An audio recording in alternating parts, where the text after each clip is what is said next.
Brain scans reveal a Pokemon region and adults who played as kids. It better be the Sinnoh region. What is up, guys? This is Primal Dialga, and we're going to be looking at another article.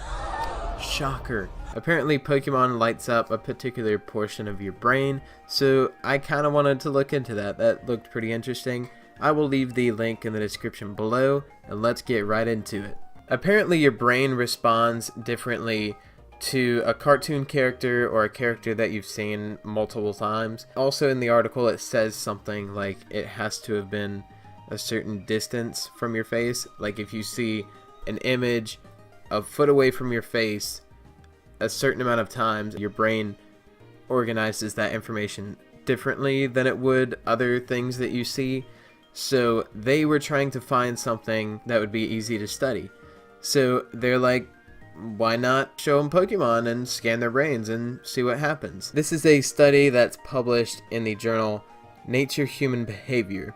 The article says researchers recruited 11 adults who were experienced Pokemon players, meaning they began playing between the ages of 5 and 8, continued for a while, then played again as adults, and 11 novices. First, they tested all the participants on the names of Pokemon to make sure the pros actually could tell a Clefairy from a Chansey. Next, they scanned the participants' brains while showing them images of all 150 original Pokemon. 151, idiots! These people they're doing a study on Pokemon and they don't even know that it's 151.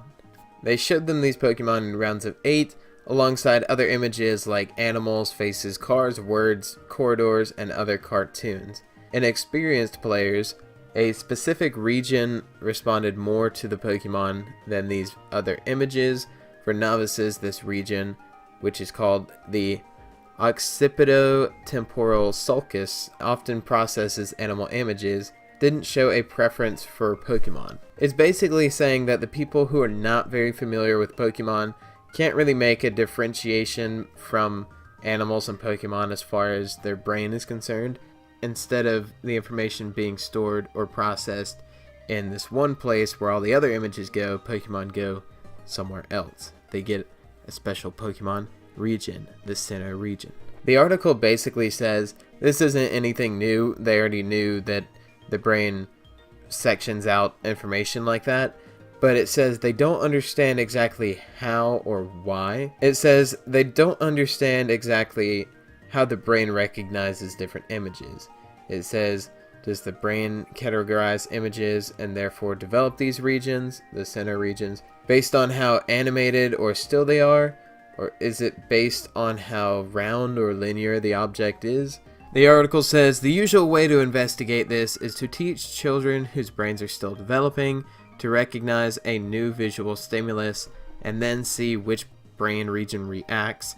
The study co-author Jesse Gomez says, to make sure that you get clean data, you need to show all subjects the same picture with the same brightness and viewed from the same distance, and you need to show it over and over again. I can see how that'd be an issue. That sounds extremely tedious. It almost sounds like studying. I feel like I would have a big issue doing that. At some point, Jesse Gomez realized that Pokemon would be the perfect candidate for it. I'm pretty sure they used Pokemon Red and Blue because it said they used black and white sprites. It said that while playing, everyone on average held their Game Boy about a foot away from their face.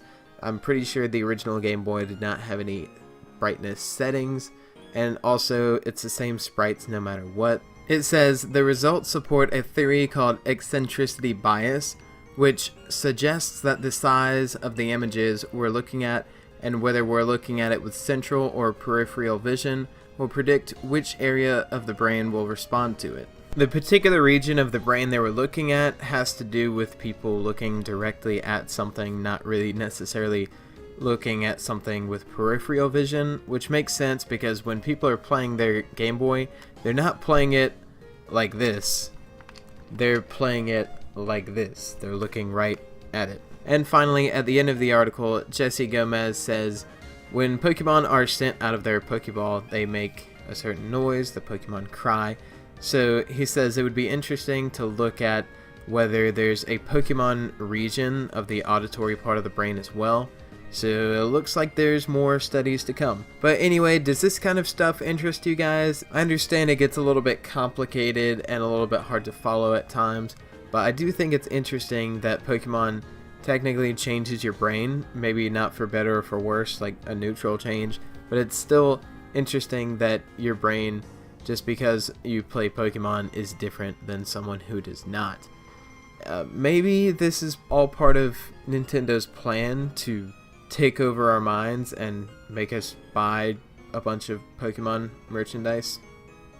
Not me though, because I would never do that.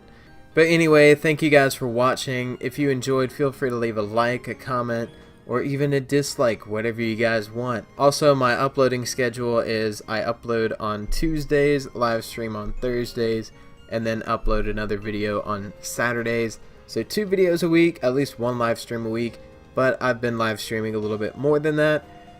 And anyway, I'll see you guys in the next video.